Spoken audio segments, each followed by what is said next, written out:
This podcast is on the book of Colossians.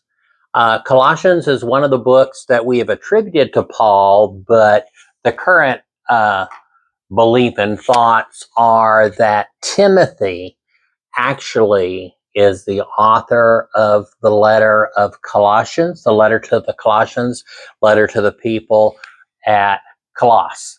And it is believed that Timothy wrote this letter with conversations and things he had remembered about his talking and time spent with Paul. So while Paul's thoughts and ideas may be part of this letter, it was Timothy writing it as if Paul had written it, much in the way that the Gospels that we call Matthew, Mark, Luke, and John were likely to have those names attached to them because then they would have more prestige and more weight.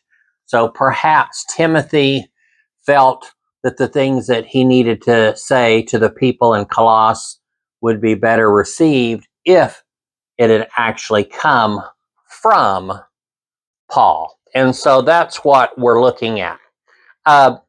The book or the letter to the church in Colosse, the letter to the Colossians, was probably written around the year 60 or the year 61, around there, which is real close to the end of Paul's life. Depending on when the letter was written, it could have actually been finished and sent after Paul had died, or perhaps the letter was backtracked to make it more believable that it had been written by Paul and not Timothy. In either case, Paul was a man, Timothy was a man. For the most part, I believe most of these letters that we study and use in the New Testament were written with solid intentions and were written in good faith. There are some things that we look at today as being possibly in error in theology or in statements, or perhaps the arrogance of the authors actually come through. But that really should not be an issue to taking these letters and gleaning from them that which helps us live out our current relationship with God and following the call that God has on us to live following the life and lessons of Jesus. And so that doesn't need to necessarily get in the way. Whether it was Paul or someone else who wrote this letter does not take away from the words that we have, that we can take and use or discard as a thinking human being that is following the life and lessons of Jesus and whose ears are attuned to God and the Spirit as we are guided. There should be nothing wrong with reading a couple of verses and saying, I don't think that's accurate. I'm going to discard that or just not pay much heed to that. There certainly are plenty of passages, and especially when we're studying the actual life lessons and words of Jesus as they are presented to us in the Gospels, there's certainly plenty there for us to fully utilize. Before I continue, this would be an excellent time for you to scroll up, click, click, click, and hit that subscribe button. Subscribing to this podcast channel is completely free. However, your subscribing actually helps with the development of this channel, utilizing the the data that is collected by YouTube, as they then suggest pages based on likes and subscribers. So now would be a good time for you to do that. Take a listen here for some additional information on the letters of Paul. Most of the New Testament is a collection of letters that we attribute to Paul. But did Paul really write all of these letters? Probably not. There are two books that most likely were really written by Paul, although Paul probably did use a scribe to help him write them. But Romans and Galatians are two of the letters that most likely were written entirely by Paul. Then we have others of these letters that I kind of call like group projects. You know, other people wrote them as well. 1 Thessalonians, Philippians, 2 Corinthians, and 1 Corinthians were written by Paul and others. 1 Thessalonians was written by Paul, Silas, and Timothy together. The book Philippians and 2 Corinthians was written by Paul and Timothy, and 1 Corinthians was written by Paul and Sosthenes. There are some books that were not written by Paul. In all likelihood, it is believed that these letters were written after Paul had died. So if Paul had died, then Paul did not write them. The people writing them may have used things that they remember Paul saying. But Ephesians, Colossians, 2 Thessalonians, 1st and 2nd Timothy, and Titus were not authentically written by Paul. Ephesians was written by Amanuensis. Colossians was written by Timothy. 2nd Thessalonians was written by Silas and Timothy. 1st and 2nd Timothy were written by Timothy. And Titus was also written by Amanuensis. So, in summary, when we're looking at the Pauline letters, there are some that were written by Paul, there were some that were partially written by Paul, and some that were not written by Paul. Paul is the author of Romans and Galatians. Paul was a participant in the writing of 1 Thessalonians, Philippians, 2 Corinthians, and 1 Corinthians. And the books of Ephesians, Colossians, 2 Thessalonians, 1st and 2nd Timothy, and Titus were not actually written by Paul. Hopefully that there gave you some more information just to put in your brain as you consider to think. However, the exact authorship of the Gospels or of these letters is not that important to theology. People that get their undies in a bunch because someone suggests, what do you mean the Apostle Paul didn't write these letters? You know, that's just, it doesn't take much for us to find things to irritate us. Don't let things irritate you. Just go with what we know.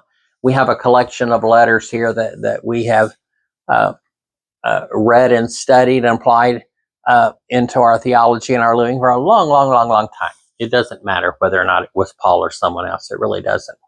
Okay, there are some parts to Colossians that I want to draw out just a little bit. You have to remember that at the time of the early church, you're dealing with, well, if you're dealing with people that had followed the Jewish faith, their lives were completely immersed with the over 600 rules that they had to follow to prove that they were good enough for God. They also had this theology and belief that if they were not good enough, God was going to get them.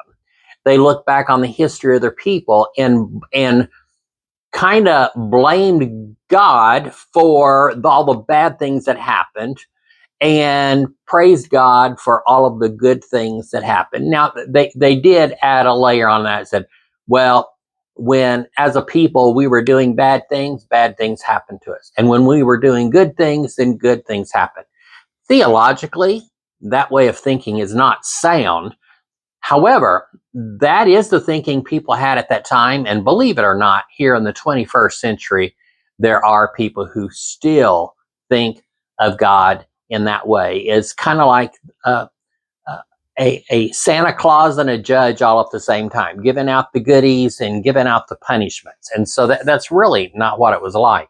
So we had studied in another letter here on a previous podcast where there were people that were telling the new converts as they were coming in, and they were learning about what Jesus had called them to do, and sharing that information. But they also were telling people that were not Jewish that, well, you also have to do all these things from our Jewish culture and our Jewish religions as well. And Paul and the other leaders in the early church at that time had to go in and clear things up and say, no, you are wrong. People coming in do not have to then become Jewish in order to become Christian.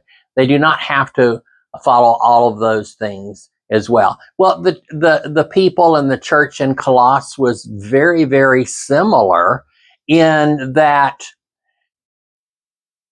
they really couldn't just go with the two commandments that Jesus gave them. Love the Lord your God with all your heart, your strength, your soul, your mind, your talents, your abilities, your desires, your time, and also love all people as if they were your neighbors. Love all people. Be very inclusive in your love. That's what Jesus called them to do. And for some of these people in the early church, they're thinking, man, that's not enough. I've lived my whole life. My parents, my grandparents, they probably didn't know great grandparents back then, but all of my family, aunts and uncles, we've all lived following. We've got these more than 600 rules that we have to follow, including how many days after childbirth before the ladies are allowed back into church, and all of these things that they had to do to prove that they were good enough. They could not just believe that they were good enough, that loving God and loving others in order to change the world with those two little things, they did not believe that was enough. And so the church in Colosse then, they weren't like a previous church that we studied where they went back and said, we have to follow all the Jewish things as well. But they began creating their own little list of things that they had to do. Well, yeah, you need to love God and love people, but here's some other things that you need to do, okay? You need to do this, you need to do this, you need to do this, and you need to do this. And so in Timothy's letter to the Colossians, he had to correct them on that and say, no, that's not right. That's not what it's really about. And churches today do that as well. They layer on these other things that they say are required. Baptism, the type of baptism, the way you do baptism, requirements to be baptized before you could be a member of a church. Some churches that believe in evidence of the Holy Spirit in a person's life. In my lifetime, in my early life, when my dad pastored in the state of Georgia, and then later we moved to Nevada, and then to Guam, things were very, very different in those different things.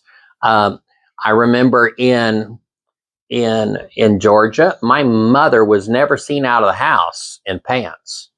She wore dresses all the time. Now I do know when we lived in Scotland, it was cold. My mom wore pants around the house, and I don't know if she wore pants when she went to the store back then. But I do know that in Georgia, my mother wore dresses she didn't wear pants. She didn't wear any makeup. She didn't wear any jewelry. She wouldn't even wear her wedding rings. My mother only wore her wedding rings when we flew on an airplane, and I don't know what that was all about. But when she traveled, she wanted to make sure when she was flying and traveling that she was wearing her ring, so people would know that she was a married woman. I don't know if that was supposed to prevent people from flirting or what. I really don't know what that's all about. I should ask her sometime. My mother is still living. I could ask her some of these things. She has talked about some of these things a little bit with me, and so I do have some knowledge of things that were going on at that time as well. I also remember when my dad was pastoring in Georgia, he bought a Cadillac, and my mother was very, very upset. She did not think it was proper for the preacher's wife to be driving a Cadillac. And my mother never did like that car. The next car, there were a couple little Fords in the way there, but the next car we had for a specific length of time was a Rambler station wagon, and my mother really liked that Rambler station wagon. And then we had a couple of Chevrolet station wagons, one of which we actually shipped from Nevada to Guam while we lived in Guam. And then after 3 years of living in Guam, that Chevrolet station wagon was shipped to San Francisco. So when we flew in, we could pick up our car and then drive to Texas, where we moved next. But I don't know why. We look back on the people in the Old Testament and we think, how could these people have been so ignorant? How could they have even thought that it was all about following all these rules? And why did they place so much importance on perceptions or appearances and what people thought? And then even the early church, like right now we're looking at the church in Colosse, and they were concerned that, no, people are going to look at us, and if we've only got 2 rules, that doesn't work. We're going to need some more rules as well. And then here we're looking at the church today, and so much of the church today is about appearances and perceptions and not on the way it really is. Now, I'm making a connection in my mind right now that I don't even want to admit, because it's not really irritating. It's very unsettling. I don't, as a rule, watch the cartoon South Park. I do know about South Park. It's been a cartoon for, I think, decades at this point. I know some of the characters because of, well, today with memes or little jokes or little snippets that I've seen over the years. I don't believe I have ever watched a full episode of South Park. However, some of the current South Park episodes have been showing up in the political news channels that I subscribe to on YouTube. And so I have been exposed in the last couple of months to snippets of the episodes of South Park. I haven't watched the full episodes, but I have seen some of the political channels that I subscribe to show snippets. And this is my understanding. I don't know this is a fact because I did not watch the whole episode, but I did today listen to a couple of podcasters comment on this latest issue of South Park. At the time of this recording, I'm recording this on October 20th. This will be released on October 22nd. So I believe the Southpark episode for the previous week, which would have been in the week of October 15th, somewhere thereabouts.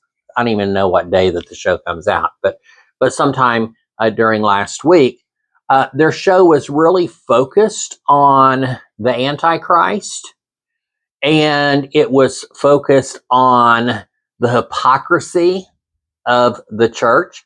Now, I have seen enough of this South Park cartoon to not think that there is any Christian theological persuasion of the people that put it together.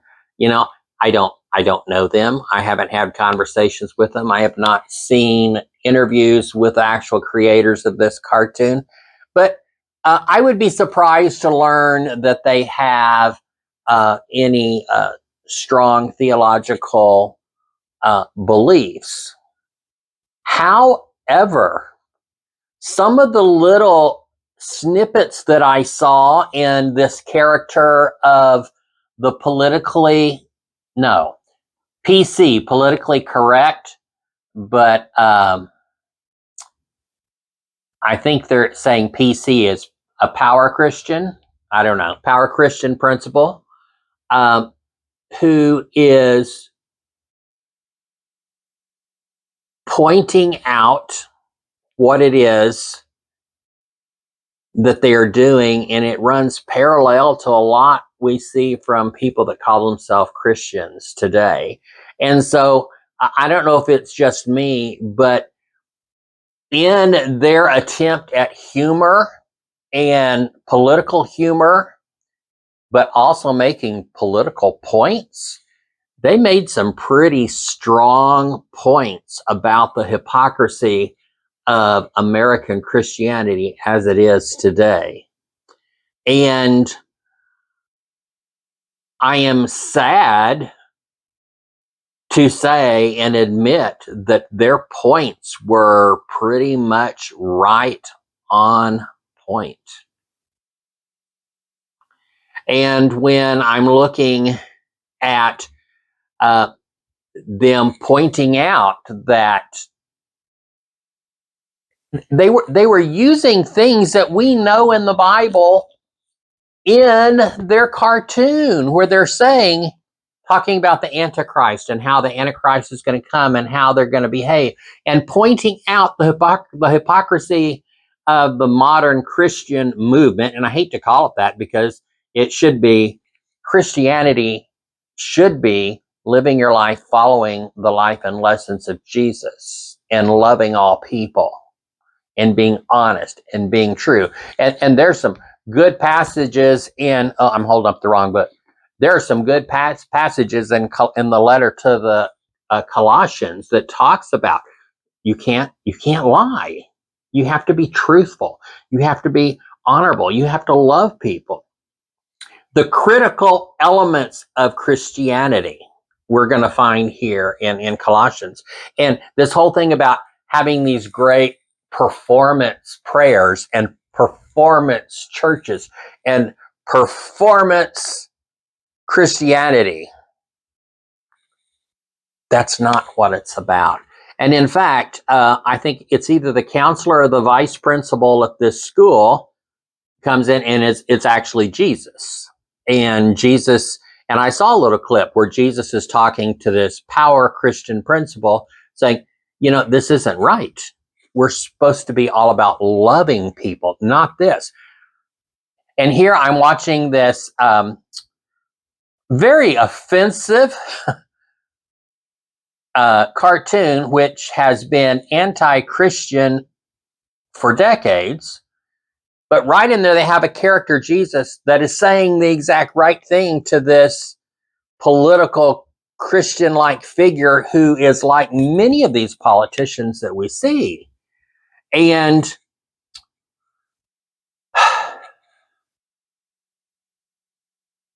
it's just very upsetting, but at the same time, it's pointing out that Christians might be fooling themselves, No, they're not. They might be fooling the gullible, or they might be fooling the people that think being a Christian is about, oh, I was born Christian because my parents were Christian, and we live in a community, and there's the church where 3 generations of my family has gone to. But they don't know anything about Jesus and what Jesus has called us to do. All they know is the political Christian garbage. That's not Christian, people. It's not. And I know I'm losing coherence here because I'm just kind of rambling. But in this little play, they have a character of Jesus who's the assistant principal, and is telling the principal, "No, you're off the point. You're off the point. It's all about loving people. It's not about finding ways to catch these people that aren't quite right, and then we're going to take a little bit of what we catch on this video, and then we're going to develop these lies to make them worse, and so we can focus here on who we want to be the good people, and all these bad people, we have to find ways to make them look worse so we can get rid of them."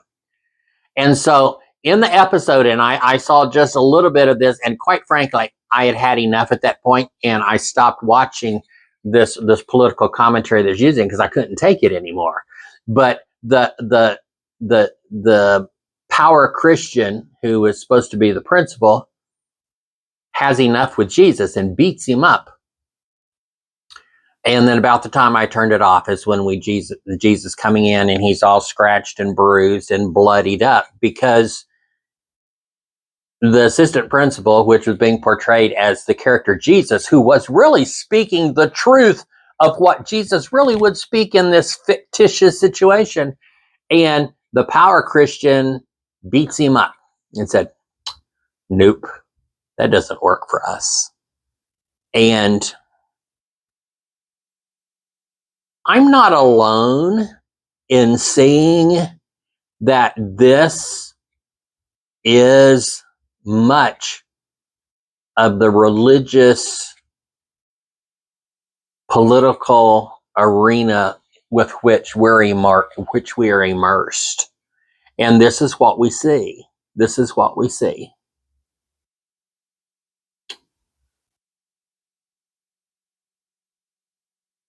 I see some people calling themselves Christian who really would beat up Jesus. And they really do want to beat up people that are spreading the real message of Jesus, because they don't want any part of that. They have no interest in following the actual Christ in Christian. They only use Jesus as their clickbait to get people in. If I say Jesus and Bible often enough, I can catch all these people who really don't know enough to look further. So, what are we going to do with this information? Well, following the life and lessons of Jesus has nothing to do with the political party. It has everything to do with how we treat other people. Period. Case closed. Mic drop. That's it. There's a scripture that I have talked about in depth on one of these podcasts earlier when we were looking at some other books of the Bible, and it's one that my mother put on a poster and put on the wall between the living room and dining room of our house in Nevada. Tacky little old house, but I have a lot of good memories of that tacky, ugly old house. My mother doesn't. My mother hated that house. My dad loved that house because he paid almost no money for it, and they saved so much money that 2 years we lived in Nevada in that dumpy little house. But I have some good memories of that house. But my mother hung this scripture, and it was from the Living Bible, because at the time you had King James Version, there was Good News for Modern Man, a Phillips translation, and the Living Bible. That's all that I was aware of at that time. There probably were some others. But in the Living Bible, it says, anyone who says they are a Christian but does not control their sharp tongue is just fooling themselves, and their religion is not worth much. I think in some of the other versions I have, and their religion is worthless. Their religion is worthless. And when we're talking about controlling our sharp tongue, I think that is inclusive of what we say to people and how we treat people.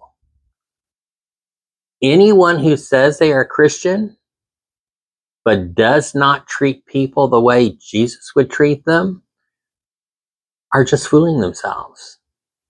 And their religion is worthless. So there are a couple of things for us to have learned from this study of the book of Colossians. One is you can't create more rules for the people to follow because you think, well, those 2 rules are not enough. No. In Colossians chapter 3, verse 8, you must rid yourself of all of these things: anger, rage, malice, slander, and filthy language from your lips. And in Colossians 3:9, which is the scripture right after that, do not lie to each other, since you have taken off your old self with its practices. Lying is bad. Do not lie, and tell the truth. Tell the truth. In closing, I want to read from my devotion for October 30th. And my text for this devotion is Colossians chapter 4, verse 6.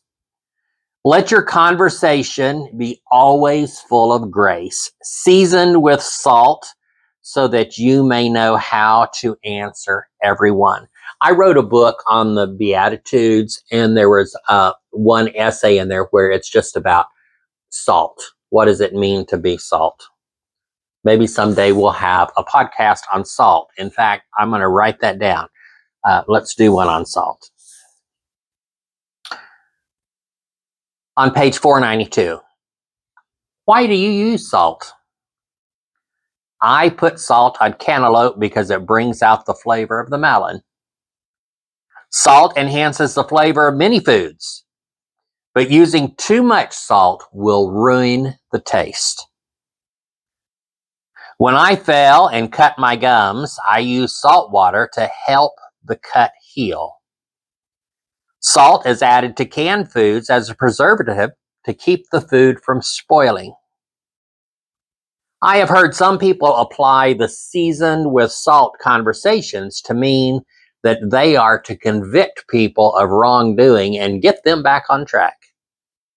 I do not think that is accurate. Salt is a preservative, so when we have conversations, we should use words that help preserve a person's dignity and their Christianity. We should not try to slap them around with our words. Our conversations should make things better. As salt enhances flavor, our conversations should enhance people's lives.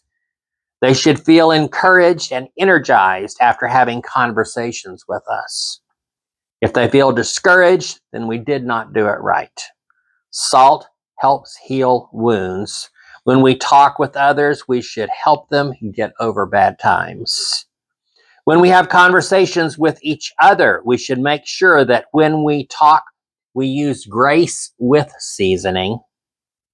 This tells me that our words and conversations should be purposeful, helpful, empathetic, caring, and inspirational. Well, I hope you have enjoyed chatting with me a little about Colossians. It was a little bit of a hodgepodge here. I promise you I did not have in my notes to talk about the cartoon Southpark. I think it is a very, very terrible, terrible cartoon, but they haven't been afraid to point out the hypocrisy of our current political leadership in our country. And because our current political leadership have claimed to be Christian when the evidence would lead us that they are anything but Christian. It's interesting that this cartoon, while pointing out the hypocrisy of our politics right now, could not separate that from pointing out the politics of Christianity as it is being portrayed right before our eyes in our political world. Thank you for watching. Be sure to like, share, and subscribe, and I will catch you on the next one.